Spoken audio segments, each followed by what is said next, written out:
Olá, eu sou Cristine Bess, professora e idealizadora do curso Aprovando o Dentista e a Prova SUS, e hoje vamos falar do concurso unificado do TSE. Sim, foi publicado o Concurso Público Nacional Unificado da Justiça Eleitoral para o quê?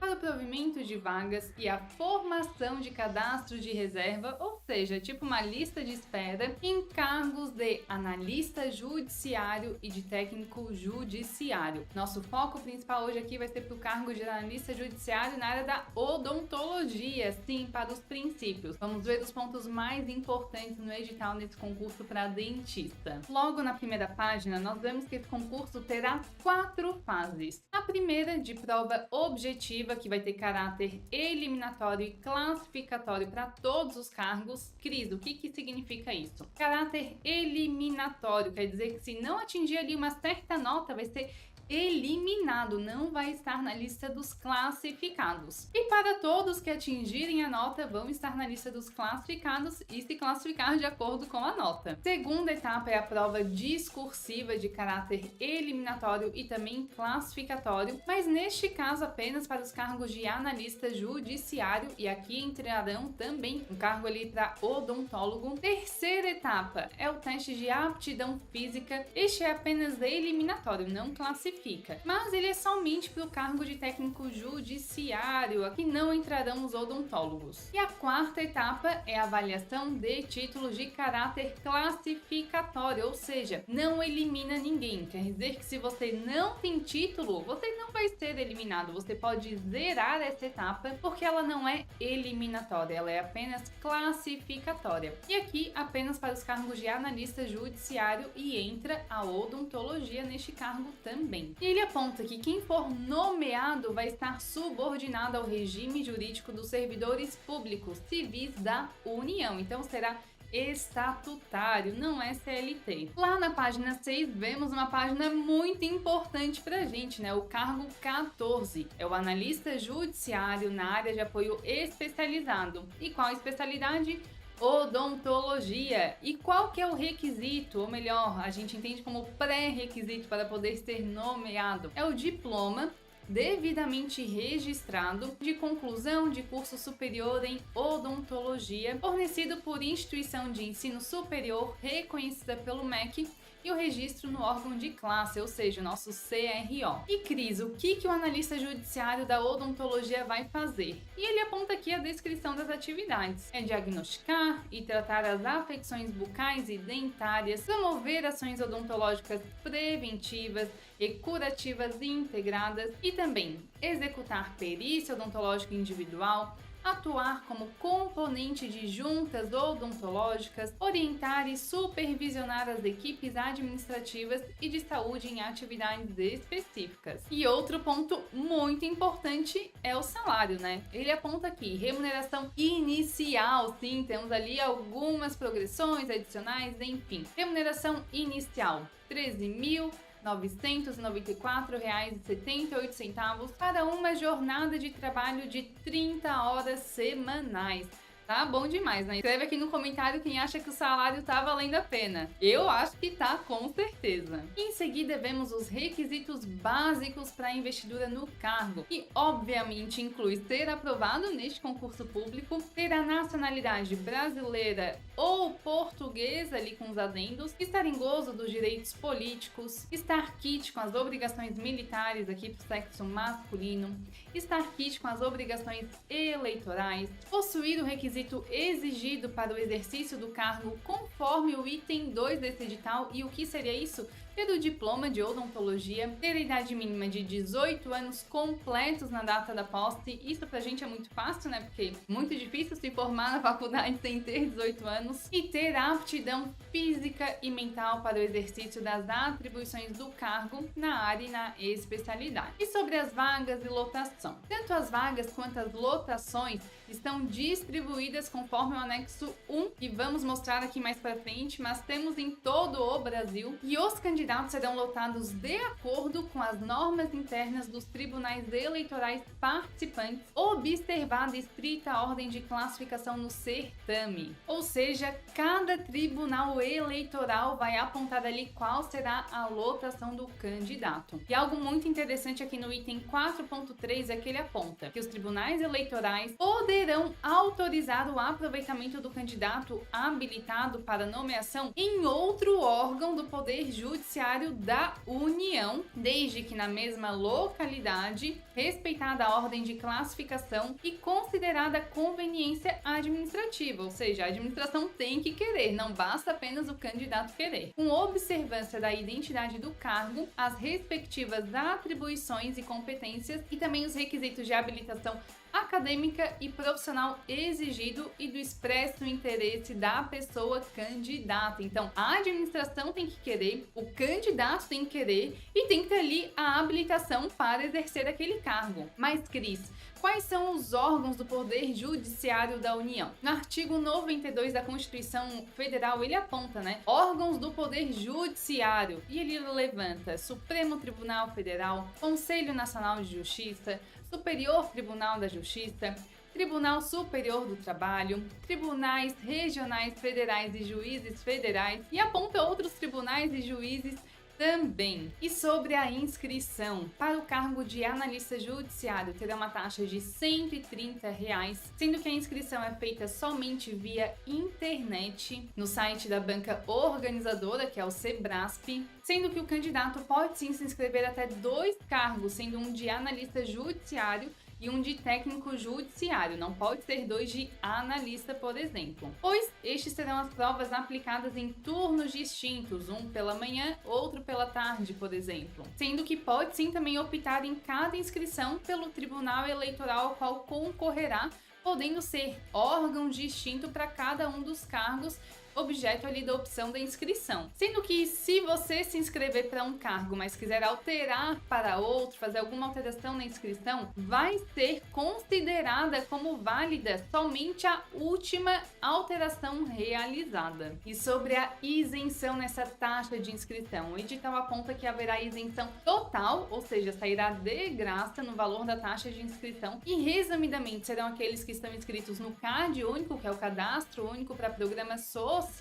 como por exemplo aquela família que tem a renda per capita mensal inferior ao salário mínimo nacional, e também os candidatos doadores de medula óssea. E sobre as fases do concurso, como vimos, teremos ali uma fase de prova objetiva de caráter eliminatório e classificatório, com conhecimentos gerais tendo 50 questões, conhecimentos específicos 70 questões, e também a prova discursiva, que vai estar ali incluída na data, no dia dessa prova objetiva, e também a avaliação de títulos, que esta é apenas classificatória, não elimina ninguém. Sendo que as provas objetivas e as discursivas para o nosso cargo de analista judiciário terá a duração de 4 horas e 30 minutos. E, obviamente, o candidato somente poderá realizar a prova no local designado pela Sebrasp, pela banca. E, Cris, como será essa prova, que, como visto, é de caráter eliminatório e classificatório? Essa prova valerá 190 pontos, e veremos mais à frente que 50 pontos é de conhecimento básico e 140 pontos dos conhecimentos específicos, e será uma prova que será entre certo e errado. Vai ter o enunciado e o candidato vai julgar se o enunciado está correto ou está errado, e vai assinalar C para o que está certo e E para o que está errado. E como todo concurso, a banca deixa claro que vai ser de inteira responsabilidade do candidato o prejuízo advindo, ou seja, aquele que gerou do preenchimento indevido da folha resposta, como por exemplo, rasura, emenda ali no campo de marcação, ou não ter preenchido corretamente e integralmente o campo de marcação. Também não pode amassar, molhar, dobrar, rasgar, manchar, danificar de qualquer forma a folha resposta. A gente tem que tratar ela como ouro, como nosso grande tesouro, com muito cuidado. Então já sabem, né? Aquela garrafinha de água deixa sempre no chão. E o candidato é responsável sim pela conferência dos dados pessoais, e em especial do seu nome, número de inscrição e o número do documento de identidade. E algo muito óbvio, mas o óbvio precisa ser dito, serão anuladas as provas objetivas do candidato que não devolver a folha-resposta. Ou seja, não adianta tu acertar todas as respostas, mas não entregar essa folha-resposta para a banca. E sobre essa pontuação de 50 para conhecimentos básicos, 140 para conhecimentos específicos, como é que é? Cada questão de conhecimento básico valerá 1 ponto caso o candidato acerte, então é um ponto positivo, ou 1 ponto negativo, sim, perde ponto para aquela questão que o candidato errar, ou ponto zero, né? Não vai ganhar nem perder caso não assinale nada ou haja uma marcação dupla. Coloque duas respostas ao mesmo tempo, preencha ali C e E na mesma questão. Já para conhecimentos específicos, vale 2 pontos para cada questão que o candidato acerta, 2 pontos negativos se ele erra a questão e pontuação nula, né? Ponto zero, caso não haja marcação ou haja uma marcação dupla. E a nota da prova objetiva, então, vai ser somada essas notas do campo conhecimento básico e conhecimento específico, totalizando ao máximo 190 pontos. E lembram que a prova objetiva era de caráter também eliminatório além de classificatório? Então, será reprovado, ou seja, eliminado da prova objetiva e eliminado do concurso em pelo menos um dos itens a seguir. Ou seja, se na nota de conhecimento básico não atingir pelo menos 10 pontos, na nota de conhecimento específico não atingir pelo menos 40 pontos e unindo as duas, essa nota final de conhecimento objetivo não atingir 55 pontos. Tendo em vista que a prova vale 190 pontos, é algo bem factível, né? E sobre o gabarito, quando a gente faz a prova vem toda aquela ansiedade, então o gabarito preliminar vai ser divulgado no mesmo dia na página da internet da banca a partir das 19 horas da data provável estabelecida. E o recurso contra esse gabarito preliminar é também de maneira eletrônica no site da banca, sendo que o deferimento do recurso pode acarretar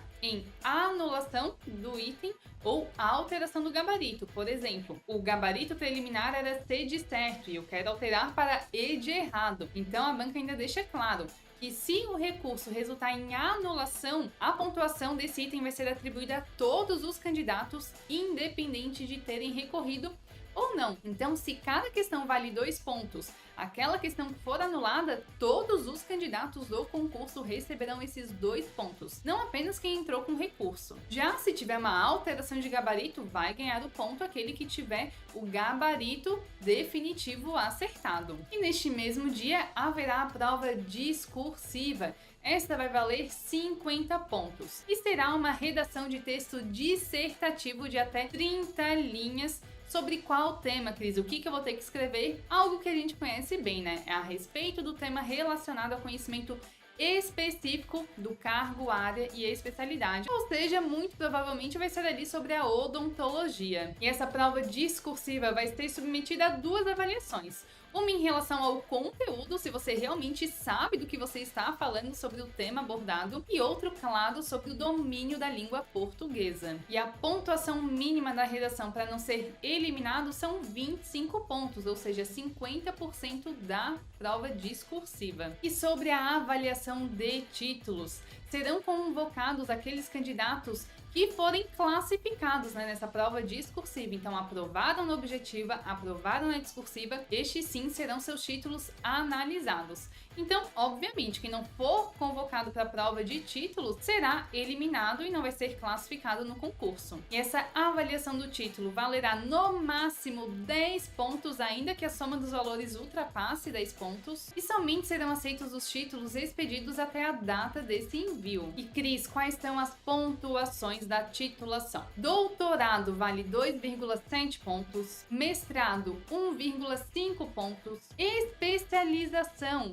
valerá 0,6 pontos. Todos estes, apenas um título irá contabilizar. Agora, algo que é pontuado também é a aprovação em concurso público. Claro que tem que ser na área da especialidade que está concorrendo, né? Não adianta querer concorrer para o cargo de odontólogo e tentar contabilizar ali uma aprovação em concurso público na área, por exemplo, de psicologia. Não, então cada aprovação em concurso público na área especialidade concorrida valerá 0,20 pontos, podendo totalizar no máximo 0,40 pontos, ou seja, no máximo 2 aprovações irão contabilizar também no emprego, cargo ou função na área que está concorrendo, sendo 0,6 por ano completo, sem sobreposição de tempo, ou seja, se você atuar em 2 locais ao mesmo tempo, não vai contar o dobro, é contado aquele ano uma vez só, mesmo que atue em 2 locais ao mesmo tempo. E o máximo de 4,8 pontos, ou seja, contabiliza no máximo 8 anos de exercício. E sobre a nota final e classificação final do concurso, vai ser o somatório da nota final da prova objetiva e da nota final da prova discursiva, juntamente com a nota final da avaliação de títulos. Ele não dá um peso diferente, apenas somar todas essas notas. E com isso nós vemos que a prova de títulos tem um peso muito pequeno, visto que temos 190 pontos para a prova objetiva, 50 pontos para a discursiva e apenas 10 pontos para a prova de títulos. E em caso de empate, Cris, como ocorrerá? Então temos ali o critério de desempate e tem preferência quem tem idade igual ou superior a 60 anos até o último dia de inscrição no concurso, ou então parte para o segundo critério, que será maior tempo de serviço prestado junto à Justiça Eleitoral. Caso ainda permaneça empatado, tem um outro critério, que seria o maior tempo de exercício efetivo na função de jurado. E se mesmo assim empatar, o desempate será pela maior idade. E nas considerações finais aponta que o candidato precisa estar no local de prova com antecedência mínima de 1 hora, munido somente de caneta esferográfica de tinta preta, não tá falando aqui de tinta azul, é de tinta preta, fabricada em material transparente, também do comprovante de inscrição ou comprovante do pagamento da taxa de inscrição e, claro, um documento de identidade original ali com foto. E deixa claro, não será permitido o uso de lápis, lapiseira, grafite, marca-texto ou borracha durante a realização da prova. E lembram que o óbvio precisa ser dito, então vamos lá. Não será aplicada a prova em local, data ou horário diferente do que está pré-determinado no edital ou no comunicado. Não será admitido o ingresso do candidato no local da realização da prova em um horário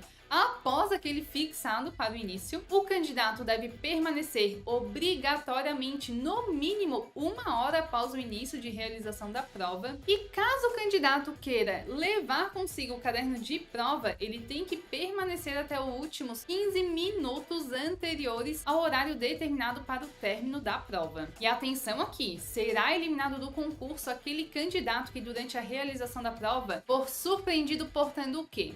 Aparelho eletrônico, óculos escuros, protetor auricular, lápis, lapiseira, grafite, marca-texto, borracha, qualquer acessório de chapelaria, como por exemplo chapéu, boné, gorro, e qualquer recipiente ou embalagem que não seja fabricado com material transparente, como por exemplo garrafa de água, suco, refrigerante, embalagem de alimentos como biscoito, barra de cereal, chocolate, balas, etc. O edital não aponta sobre não levar água, não levar alimento, mas ele aponta que não pode ter embalagem que não seja transparente. Então dá abertura sim para poder levar água na embalagem transparente e um alimento numa embalagem transparente. E claro, na área de odontologia teremos muita odontologia. E eu não preciso nem falar, né, que dentro do curso Aprovando Dentistas estaremos indo rumo a essa vaga. E também noções de gestão pública. A gente vai para gabaritar, vamos com tudo. E o edital aponta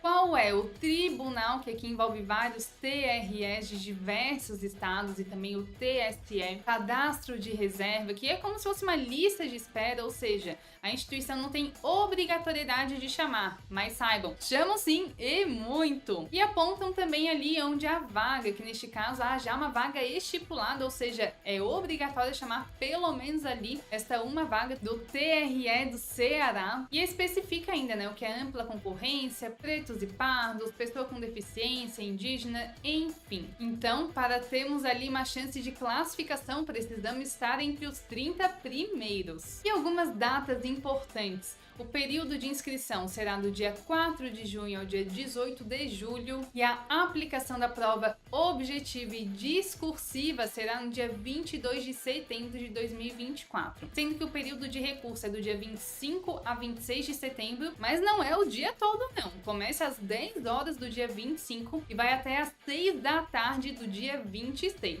E o resultado final das provas objetivas será lançado no dia 28 de outubro. Vamos juntos até essas vagas? Então clique no link que está na descrição. O Aprovando Dentistas vai com tudo. Bora juntos e já escreva no comentário para qual localidade você irá prestar. Vejo você semana que vem.